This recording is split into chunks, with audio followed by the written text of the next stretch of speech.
السلام علیکم ورحمۃ اللہ وبرکاتہ۔ بسم اللہ والصلاۃ والسلام علی رسول اللہ۔ جی سوال پوچھا ہے کہ عصر کی نماز کے ساتھ اگر ظہر کی نماز پڑھنی ہو، قضا ہو جائے، تو پھر پہلے نماز کون سی پڑھیں گے؟ تو جو ممکن ہو وہ نماز پہلے پڑھیں گے۔ دیکھیں جیسے آپ پہنچے مسجد میں، جماعت ہو رہی ہے، اگر عصر کی نماز کی تو آپ عصر کی نماز جماعت سے مل رہی ہے وہ پڑھ لیں، بعد میں ظہر پڑھ لیں۔ لیکن اگر آپ مسجد میں گئے ہیں، کچھ ٹائم پڑا تھا، تو پھر ممکن ہے کہ آپ پہلے ظہر کی آسانی سے پڑھ لیں، آپ ظہر پڑھیں اس کے بعد عصر پڑھیں۔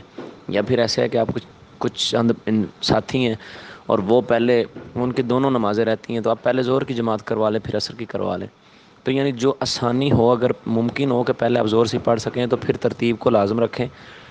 اگر نہیں ترتیب رہتی، آپ کو عصر کی نماز ملی ہے، عصر کی جماعت ہے، تو آپ عصر کی پڑھ لیں، بعد میں ظہر کی پڑھ لیں، درست ہے۔